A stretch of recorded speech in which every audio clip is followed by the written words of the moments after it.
Anna Sorokin, Anna Delvey, 2013 to 2017, New York. She posed as a German heiress, scammed banks, hotels, and friends out of $275,000. She lived in luxury hotels, flew private jets, and wore designer clothes, all on credit she never paid. Her story was so convincing, Netflix made a series about her. She paid for nothing and lived like royalty for years. Caught when a luxury trip to Morocco went unpaid, and one friend decided to investigate. The friend got stuck with a $62,000 bill. Miami International Airport, 2012 to 2013. A TSA agent stole $800,000 from passengers' luggage over 2 years. He targeted international travelers carrying large amounts of cash. His method: during screenings, he'd ask passengers to step aside for additional checks, then skim cash from bags. Caught when a passenger reported $50,000 missing and security reviewed footage. The agent was pocketing cash in real time on camera.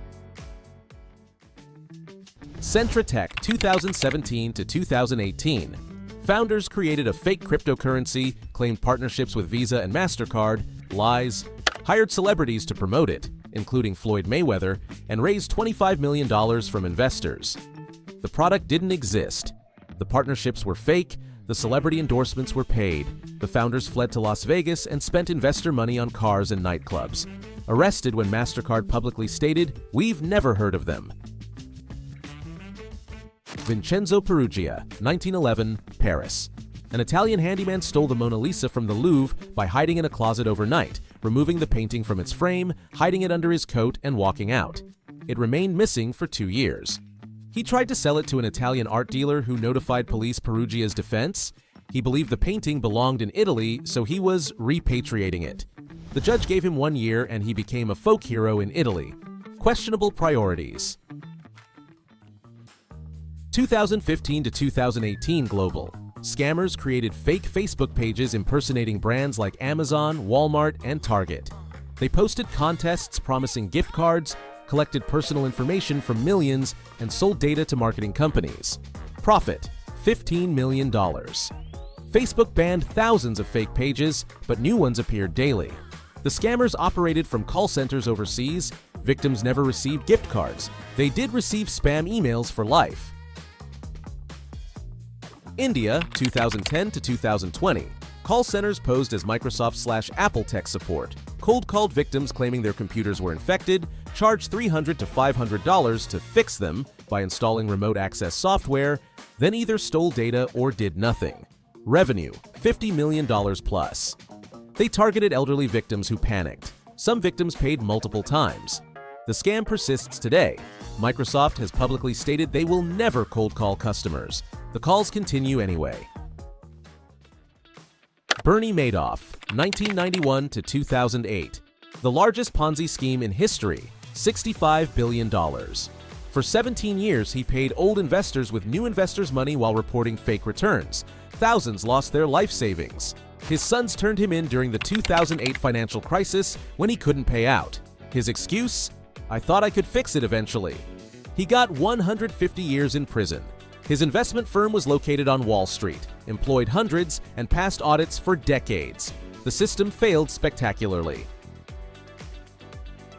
Eric C. Kahn, 1990s to 2016, Kentucky. A lawyer bribed judges and doctors to approve fake disability claims, defrauding the government of $550 million. He drove a Rolls-Royce with Mr. Social Security on the license plate. He had a 19-foot statue of Abraham Lincoln outside his office for credibility. Fled to Honduras when caught, was arrested hiding in a Pizza Hut, and extradited. Currently serving 27 years. The statue was auctioned on eBay. Clark Rockefeller, real name Christian Gerhardt's Reiter, 1985 to 2008. This German immigrant convinced America he was a Rockefeller heir. He married a Harvard MBA, lived in luxury, joined exclusive clubs, and maintained the lie for 23 years. He had zero Rockefeller blood. His wife believed him until their divorce, when investigators discovered his entire identity was fabricated. He'd also murdered someone in the 1980s. His downfall? He kidnapped his own daughter during a custody dispute, and police finally investigated his background. The Rockefeller family released a statement. "We have literally never met this man." November 24, 1971. A man calling himself Dan Cooper hijacked a Boeing 727, demanded $200,000 and 4 parachutes, received them mid-flight, then jumped out of the plane over Washington state and vanished. He was never found. The FBI investigated for 45 years. Some money was found in 1980, but Cooper was never identified. He's either dead or living as the world's coolest retiree. This is the only unsolved case of air piracy in American history. Fun fact, copycat hijackings followed, so the FAA redesigned airplane doors. They're now called Cooper Vanes. He changed aviation forever. Thad Roberts, 2002, NASA. A NASA intern stole a 600-pound safe containing moon rocks and priceless lunar samples from the Johnson Space Center. He and his girlfriend tried to sell them to a Belgian rock collector for $2 million. The collector was an undercover FBI agent. Roberts spread the rocks on a hotel bed and consummated his relationship on them. He later said he wanted to be the first person to have sex on the moon. He got 8 years in federal prison. The moon rocks were recovered, cleaned, and returned to NASA. His girlfriend got probation and a lifetime of therapy. Remember number 34? Let's dive deeper. This wasn't just theft, it was economic warfare.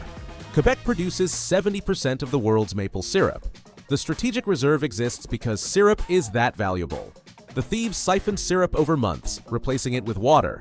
They sold it through legitimate distributors in the US. It reached grocery stores. You may have eaten stolen syrup.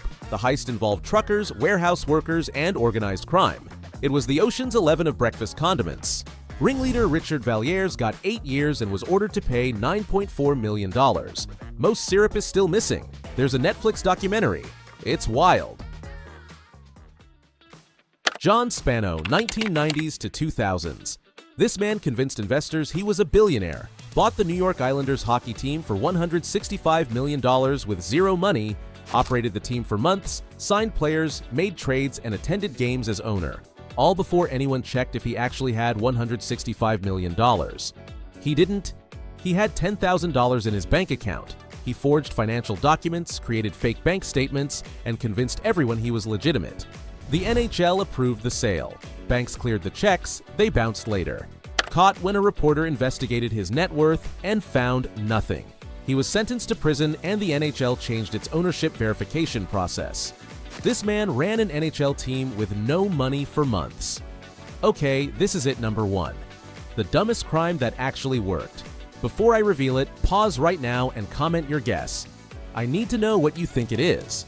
Also, if you've watched this far and haven't subscribed, what are you even doing? Hit that button. You've invested 36 minutes of your life. Commit. All right, let's do this. 1970s to 1980s.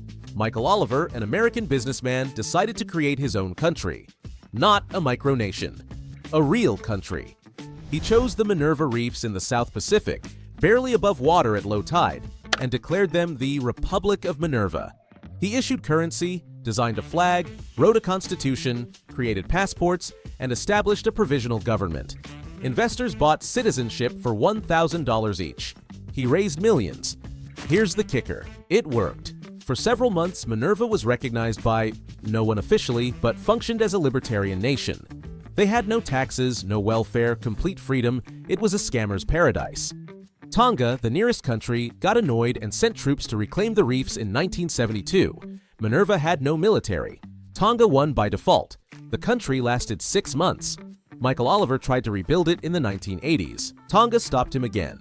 Investors lost everything. Oliver moved to Nevada and lived quietly until his death in 2007. He created a country, sold citizenship, and vanished when the military showed up. That's not a crime, that's a geopolitical fever dream. The Republic of Minerva still has a government-in-exile website. It claims 2,000 citizens. Tonga still owns the reefs. The flag is still really cool looking.